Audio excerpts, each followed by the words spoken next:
Aliás, o nosso assunto agora é muito de bem com a vida. Você gosta de comer bem? Claro que a gente gosta de comer bem. Você gosta de comer carboidrato? Ai, carboidrato é muito gostoso, né? Um macarrão de vez em quando, um pãozinho quentinho, bom demais. Só que daí você logo pensa, ah, Carol, carboidrato engorda. Será que carboidrato engorda? Você pode se surpreender com o nosso papo. A gente vai conversar com a nutróloga, a doutora Ana Luísa Vilela. Seja bem-vinda. Boa tarde, tudo bem? Prazer em conhecê-la. Obrigada, você veio, né, na minha licença. Seja bem-vinda, muito legal. Obrigada, eu achei o assunto super bacana, porque é um assunto que nos faz pensar muito. Porque quando a gente fala de carboidrato, difícil alguém acreditar logo de cara que o carboidrato pode nos ajudar a emagrecer. De cara a gente pensa que o carboidrato engorda, mas nem sempre ele engorda, né? Não, não. E carboidrato virou assim, a vedete das dietas, né? Porque é aquele alimento mau. É verdade, virou um vilãozão. Virou um super vilão. E na verdade não é isso. A gente precisa de carboidrato para viver. 60% da nossa alimentação tem que ser de carboidrato para a gente ter energia, para a gente poder queimar calorias. É bastante, 60% é bastante. É, 60% de carboidrato. Só que a gente tem que usar o carboidrato a nosso favor.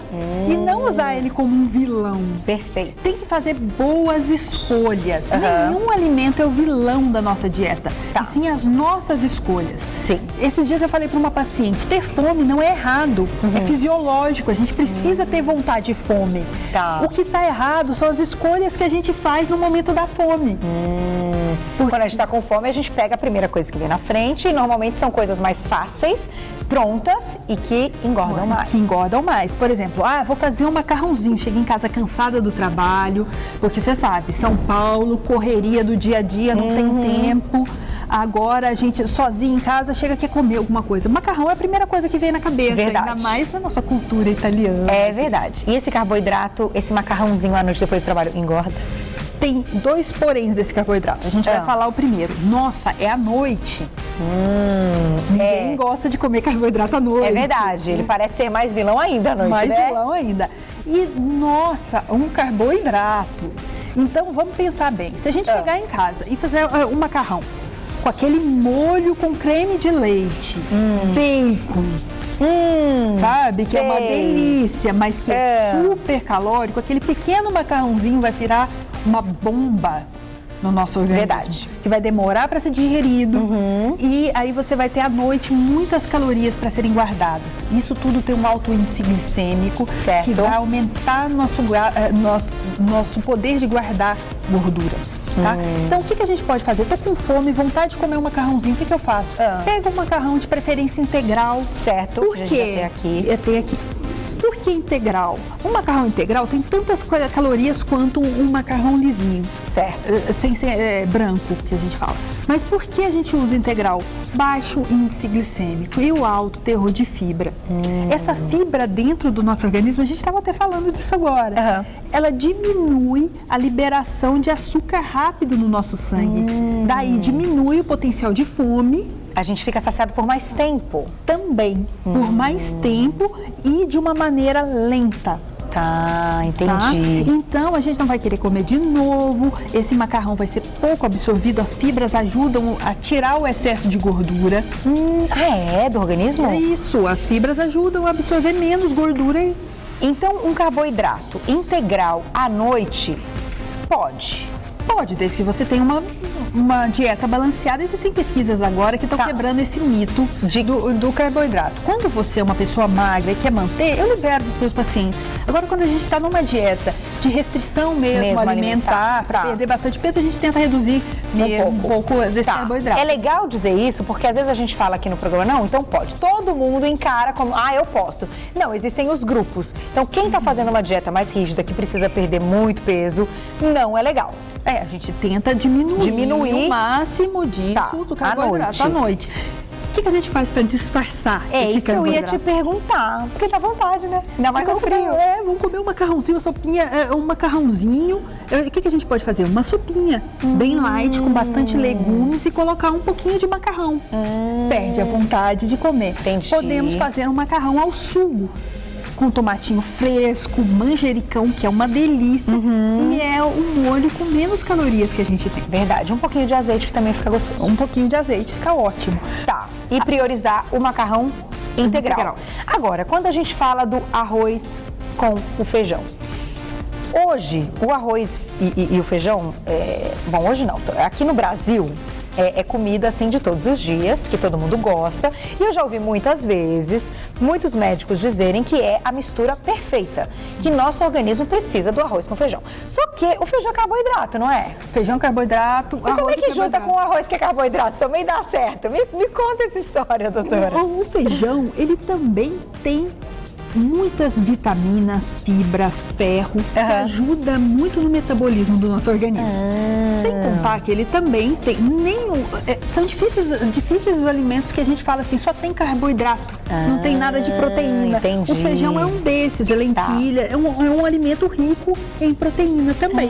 Então, você juntando a proteína com carboidrato, você tem energia.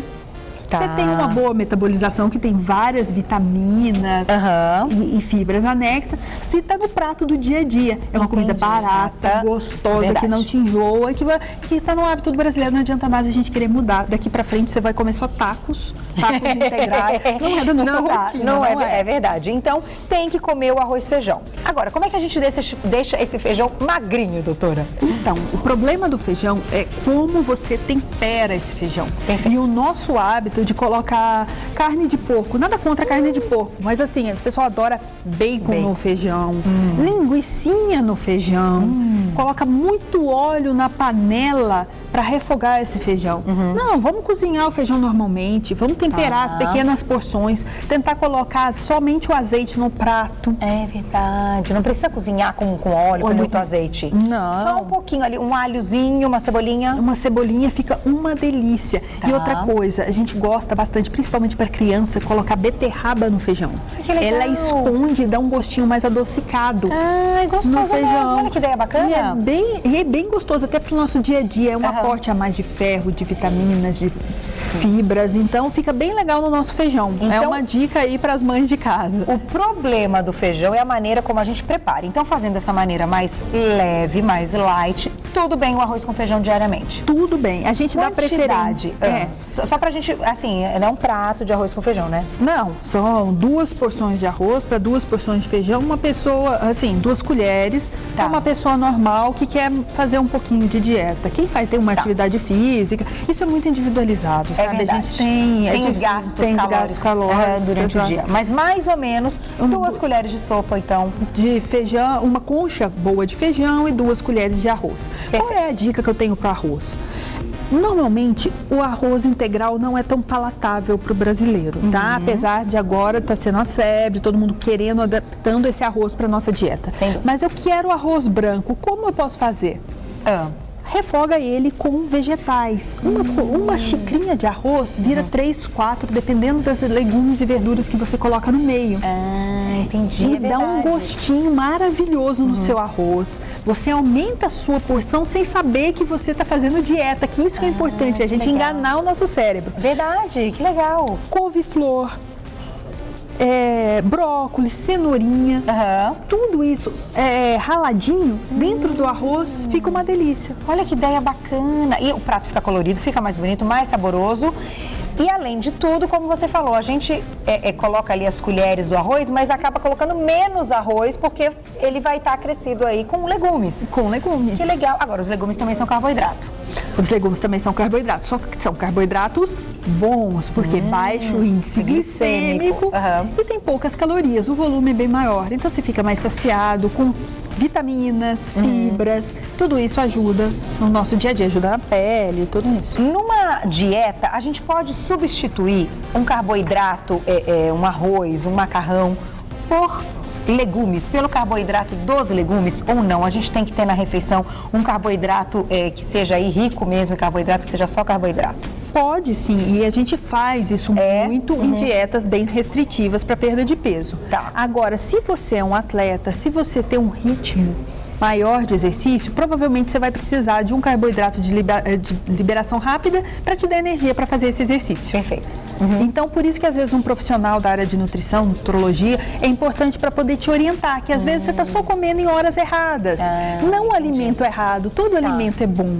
Hoje a gente tem uma fartura, a gente tem que dar graças a Deus que a gente tem uma fartura enorme. Gente, é verdade. Em vez de a gente tratar desnutrição, hoje a gente trata obesidade. Então vamos aprender a tratar isso, vamos aprender a usar essa riqueza que a gente tem. E ainda, essa é a parte mais barata do supermercado. Eu gosto de brincar e dizer isso, que é verdade, né? Isso. Os legumes e as frutas ainda são mais baratos do que produtos muitas vezes industrializados prontos, né? E te dão uma variedade. Você não precisa comer o mesmo legume todos os dias. A gente pode dar uma variada também. Vamos aproveitar. Ai, jura, Glaucia, que acabou? Vamos ver só mais uma perguntinha que chegou no nosso e-mail. Podemos? Eu quebro a Glaucia. Só uma. Rapidez. Vamos ver quem escreveu pra gente? Olha lá na tela. Maria de São Paulo, um beijo pra você. Qual a diferença do carboidrato nos alimentos e do carboidrato em suplementos? Que pergunta bacana. E aí? Então, normalmente o carboidrato dos suplementos é um carboidrato trabalhado, que ele pode ter desde baixo índice glicêmico a alto índice glicêmico. Qual é o perigo? Consumir demais, que normalmente eles vêm em forma de shake, você está tomando um copinho, bebida não dá saciedade, você não mastiga. Entendi. Entendeu? Então esse é o grande vilão desses suplementos alimentares. A gente precisa muito da mastigação para o nosso cérebro entender que a gente está satisfeito. Porque então, nesse momento são liberados também hormônios. Todos os hormônios. Que avisam. Olha que pergunta bacana. Doutora, eu só posso te agradecer. Nós temos... Estourei, né, Glaucia? Estourei. Ai, meu Deus. Mas você volta, né? Claro. Sempre. Primeiro, porque esse assunto é muito legal. Dá pra gente falar sobre isso várias vezes. A gente não falou da ervilha, não falamos de alguns itens. Então, te convido a voltar pra gente continuar falando de carboidrato. É comida de todo dia. A gente precisa dessa energia e sem achar que engorda. Então, tem que saber fazer a escolha certa, como você mesmo falou. Para entrar em contato com a doutora Ana Luísa Vilela, que é nutróloga, só acessar o site www.slimform.com.br www.slimform.com.br. Muito obrigada. Eu espero numa próxima pra gente continuar essa pauta. Vamos sim. Até. Ai, que delícia. Pois é.